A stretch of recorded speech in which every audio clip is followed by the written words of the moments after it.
ஆர்வலர்கள் அனைவரையும் pass cricket media சார்பாக வருக வருக என அன்போடு வரவேற்கிறேன். ஐபிஎல் போட்டிகள் கோலாகலமாக நடந்து வருகிறது, நாம் அறிந்தது. 35 போட்டி முடிவில் புள்ளிப்பட்டியில் நம்ம பார்த்துடலாம். நாம் சொன்ன மாதிரியே எஸ்ஆர்எச் அணி அந்த போட்டியில் வெற்றி பெற்று 10 பாயிண்டில் 2ஆம் இடத்துக்கு வந்துட்டாங்க.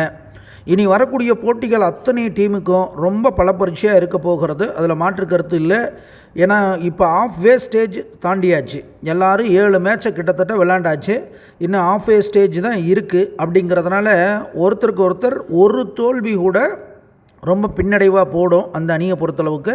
அதனால் ஒவ்வொரு வெற்றியும் ரொம்ப ரொம்ப முக்கியம் இனி வரக்கூடிய காலங்களில் அப்படின்னு சொல்லிவிட்டு இன்றைக்கி நடக்கக்கூடிய 36வது போட்டியை பற்றி பார்க்குறக்கலாம். 36வது போட்டி கேகேஆர் அணிக்கும் ஆர்சிபி அணிக்கும் இடையில் நடக்கிறது. கேகேஆருடைய சொந்த மைதானத்தில் நடக்கிறது. அந்த அணிக்கு கூடுதல் பலமாக பார்க்கப்படுகிறது. அப்போ கொல்கட்டா அணியை பொறுத்தளவுக்கு ரொம்ப எப்பயும் போல் வீறு கொண்டு விளையாண்டுக்கிட்டு இருக்காங்க. ஆர்சிபியை பொறுத்தளவுக்கு புள்ளிப்பட்டியலில் கடைசி நிலையிலிருந்து பரிதாப நிலையில் உட்காந்துருக்காங்க. இதற்கு முன்னாடி இந்த இரு அணிகளும் பார்த்திங்கன்னா 33 மேட்ச் விளையாண்டுருக்காங்க. அதில் ஆர்சிபி 14 முறையும் கேகேஆர் 19 முறையும் விளையாண்டு கேகேஆர் ஆதிக்கத்தை செலுத்தி இருக்கிறது. விதியன் பார்த்திங்கன்னா 6, மதியன் 3ஆக வருகிறது. இன்றைக்கி அது தொடர்புடைய வீரர்கள்லாம் கொஞ்சம் நல்லா பண்ணுவாங்க. அந்த அடிப்படையில் கேகேஆரை பொறுத்தளவுக்கு பில் சால்ட்டு, சுனில் நரைன், சுரேஷ் ஐயர், நிதிஷ் ராணா, ஹர்ஷித் ராணா, அடுத்து வருண் சக்கரவர்த்தி, வைபவ் அரோரா இவங்கெல்லாம் சிறப்பாக இந்த மேட்ச்சில் செயல்படுறதுக்கு வாய்ப்புகள் இருக்குது.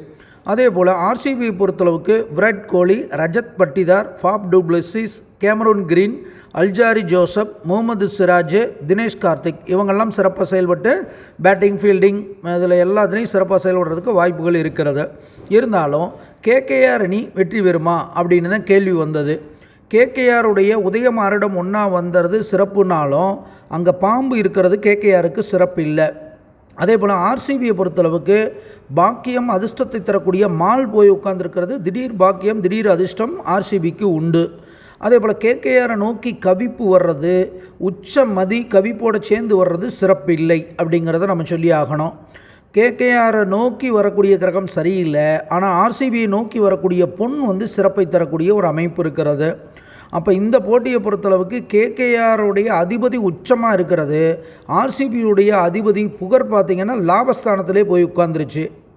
அப்போ கேகேஆர் பயங்கரமான அதிரடி காட்டுவாங்க. அந்த அதிரடியெல்லாம் முறியடித்து கடைசி நேரத்தில் ஆர்சிபி அணி நிச்சயம் வெற்றியை பெறுவதற்கு இந்த போட்டியில் நல்ல வாய்ப்புகள் இருக்குங்கிறத நம்ம சொல்லியே ஆகணும். அப்போ வெற்றி பெற்றால் தான் ஓரளவுக்காவது 5-6 பொசிஷனுக்கு வர முடியுன்றது அவங்களுடைய எண்ணமாக இருக்கும்.